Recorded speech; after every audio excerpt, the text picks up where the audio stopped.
Bill Liao, investor, entrepreneur, philanthropist. Welcome to Irish Startup TV.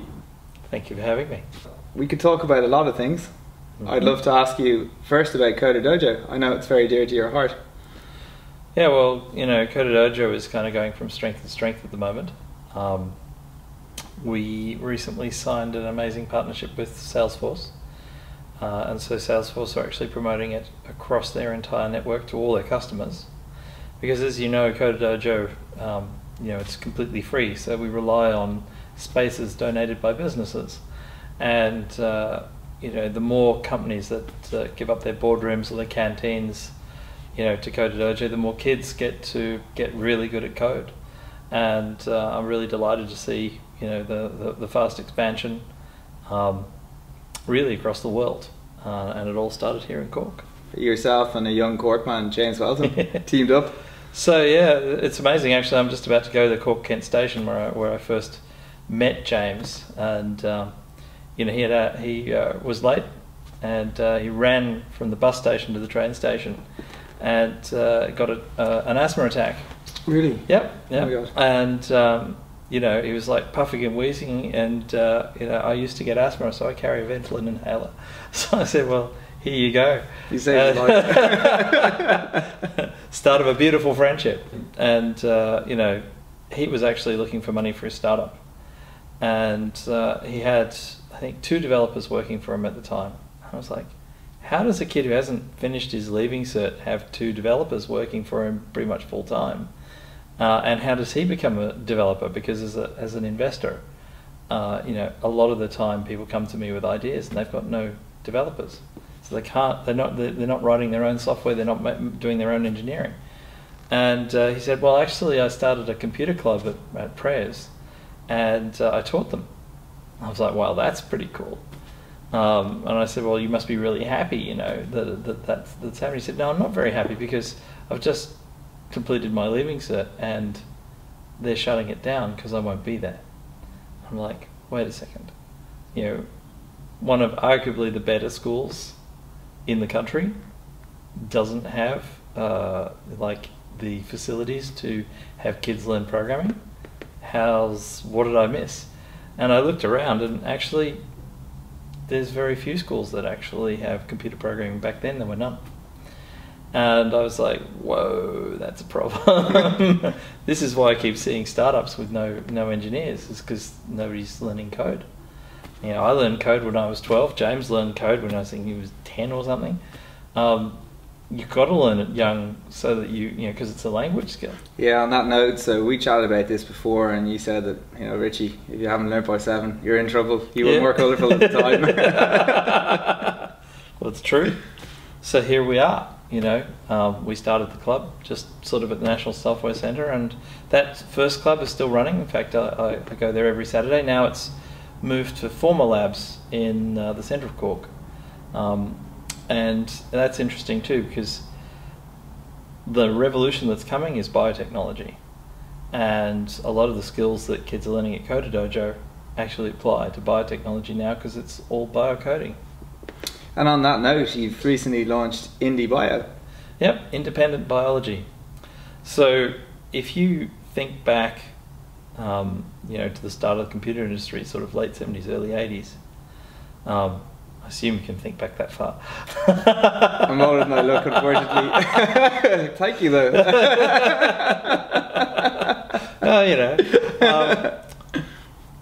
There was a time when if you wanted to get into computers, you either went to MIT or you went to IBM, or DEC, or basically it was a whole lot of initial choices, and that was it, right? Mm.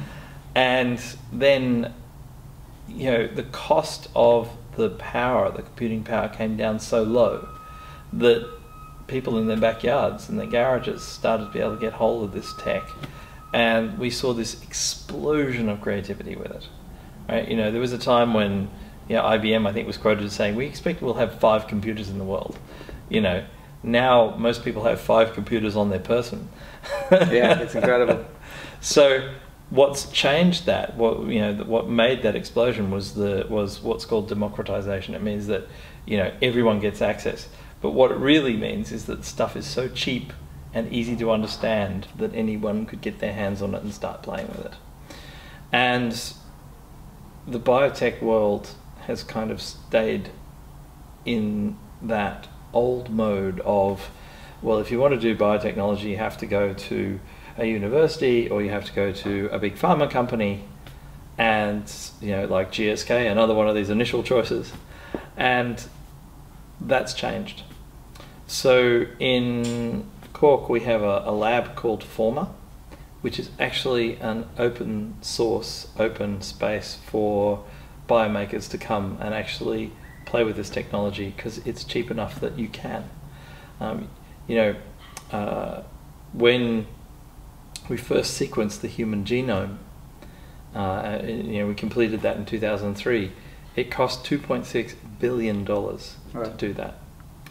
And today you can go to 23andMe and get a meaningful report on your own genome for $260. Now when something gets 10 million times cheaper in just 12 years, you need to pay attention. That's exponential. It's actually faster than Moore's law.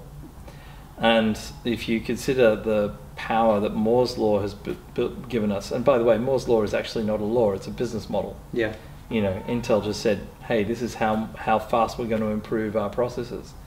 Well, biology and biotech is at such a place where the explosion is about to happen.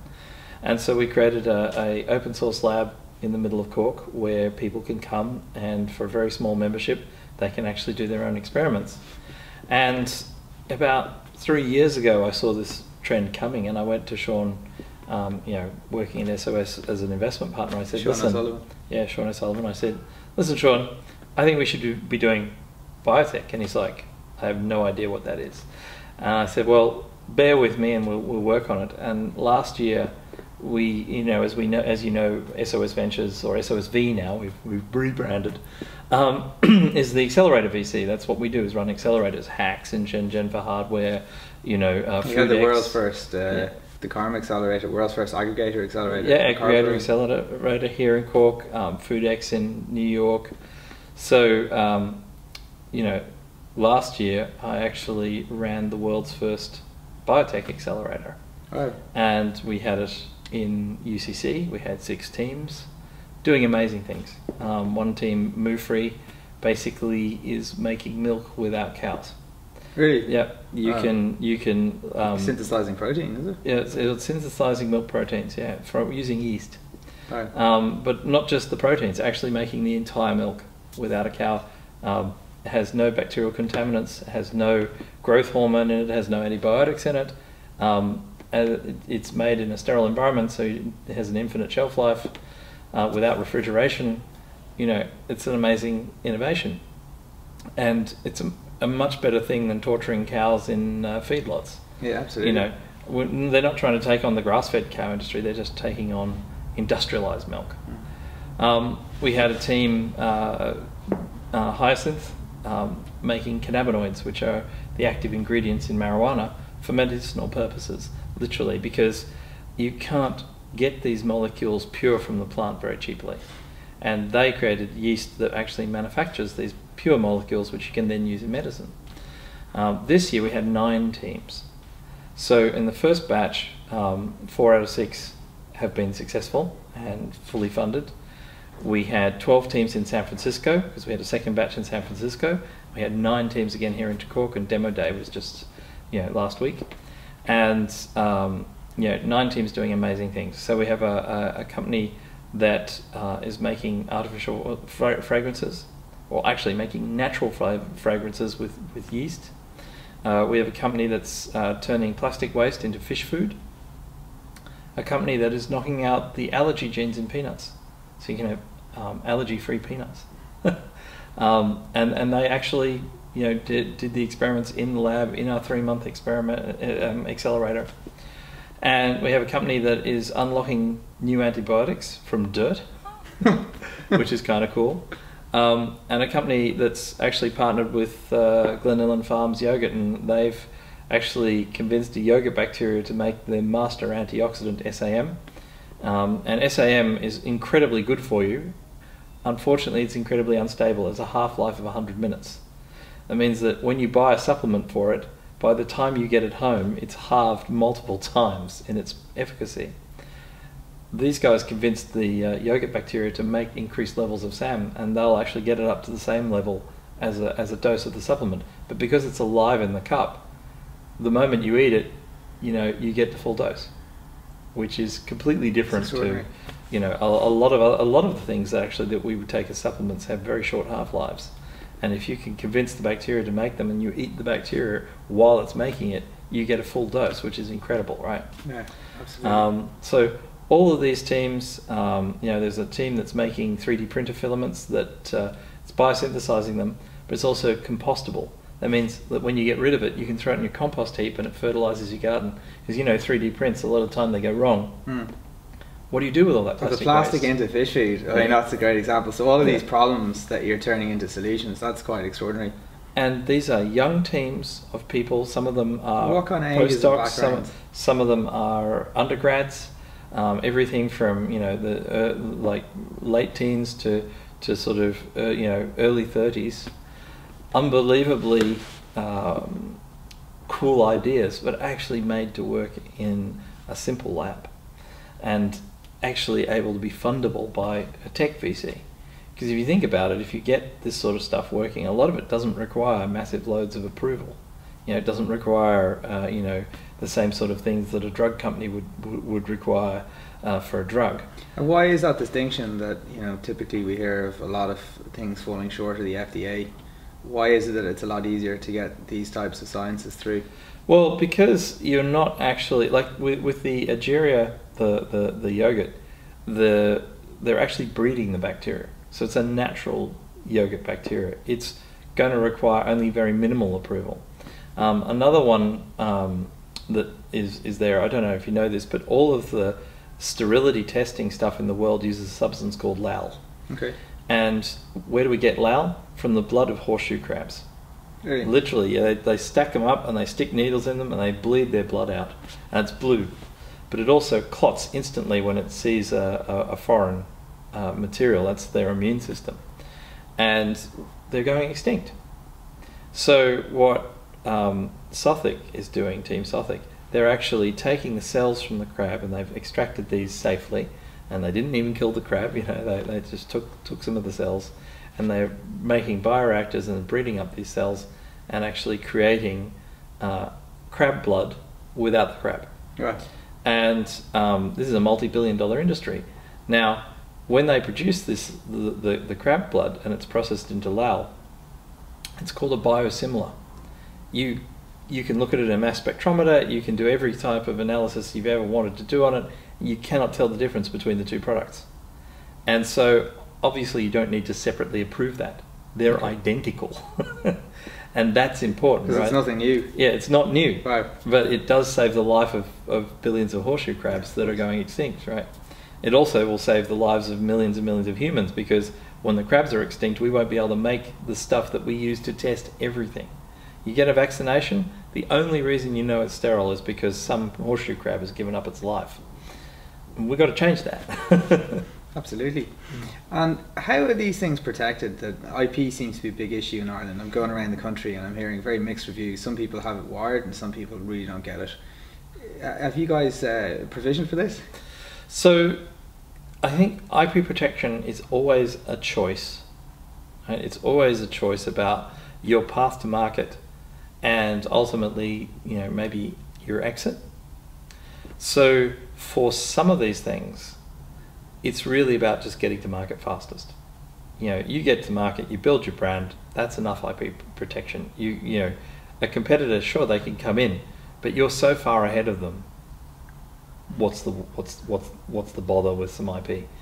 Others, maybe you have a very critical step that you want to patent, because you know that if it gets out what you're doing, you want to make sure that somebody else isn't going to copy you before you get market penetration, before you can build a strong enough market base that you're the main player. Because a lot of these, it is winner takes it all, right? So IP protection is really about giving yourself that time to get to the winner takes it all. Yeah.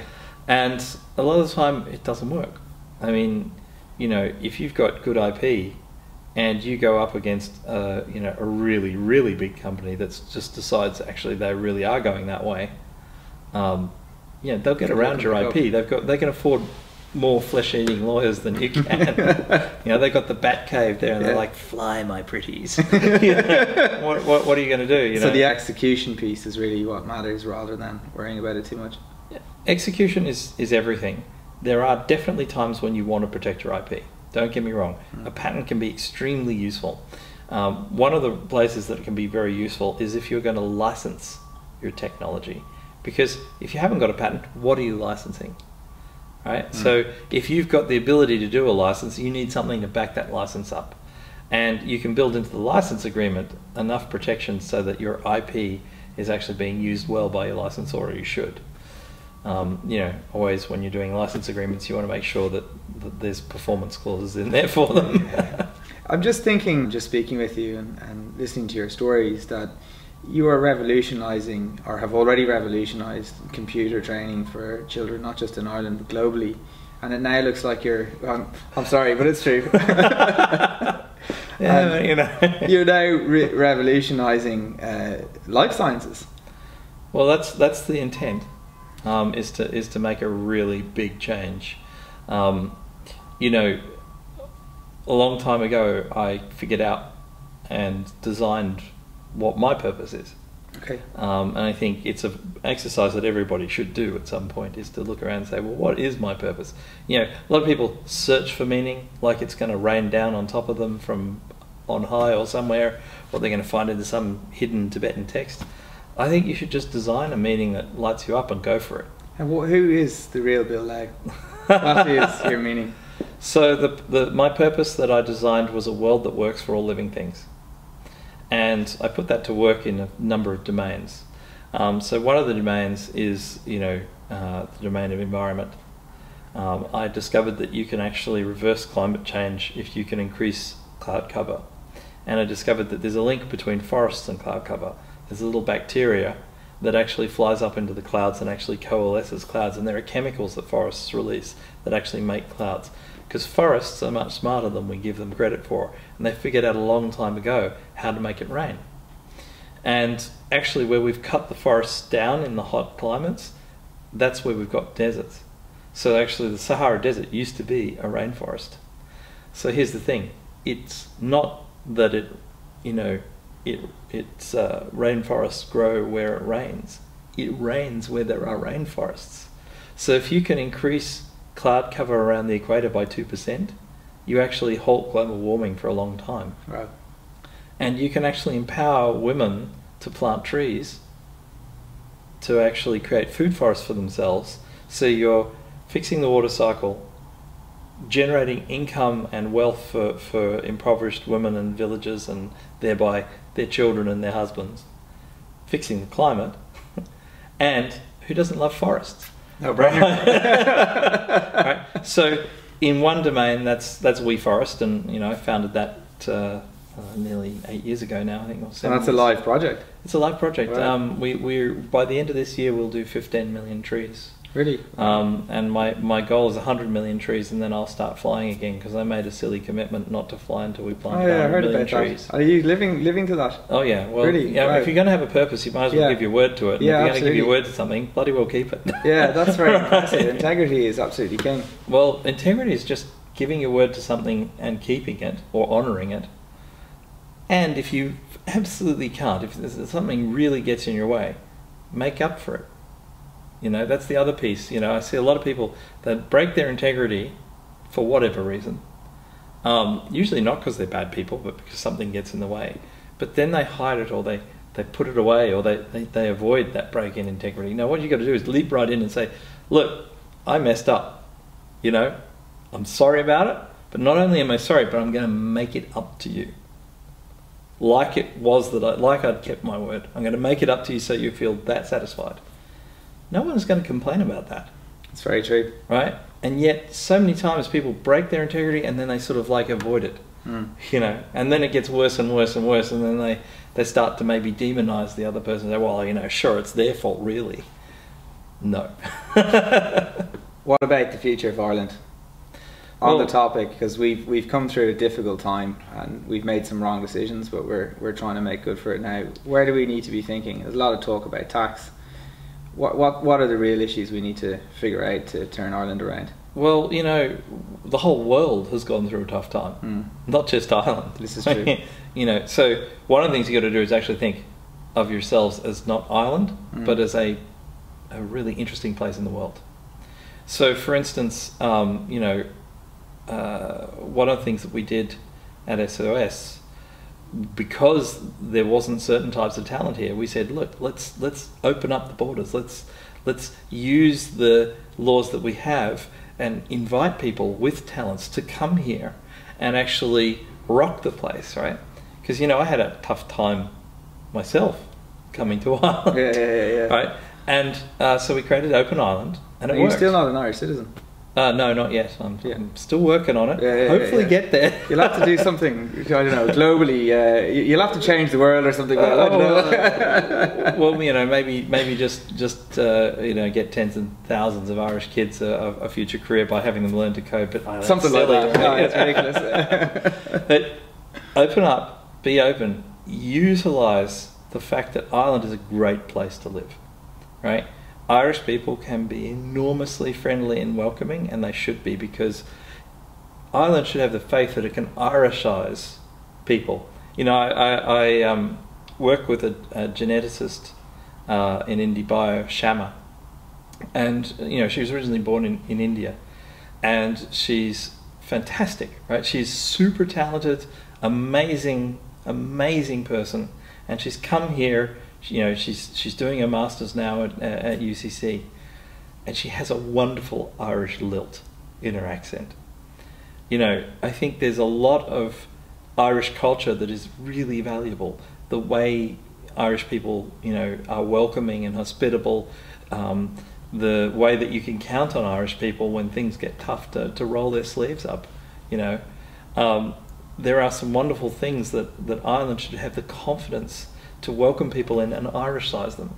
You know, just like America Americanizes people, I think Ireland has a really good shot at that, and I think that's very helpful.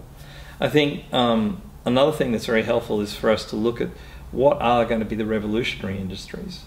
You know, and you know, the ship has sailed on the computer industry to a large extent. The biotech industry, the IndieBio revolution, that's just starting.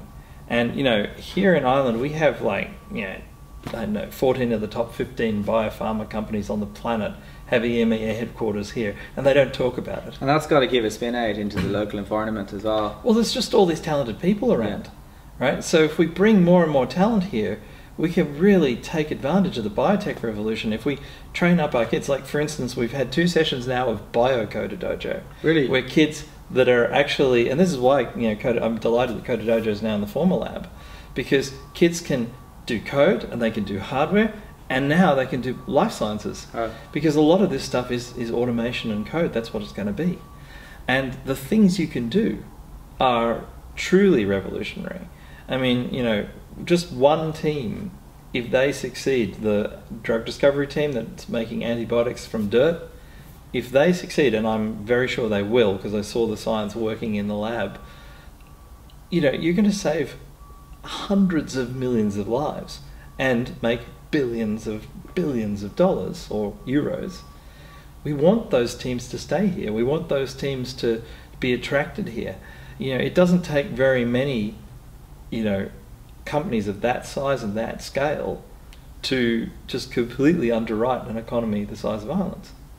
Now, I will say that there is one tax issue which I think is just plain crazy, which is the way equity is taxed, like the way stock options and things are taxed in Ireland for entrepreneurs.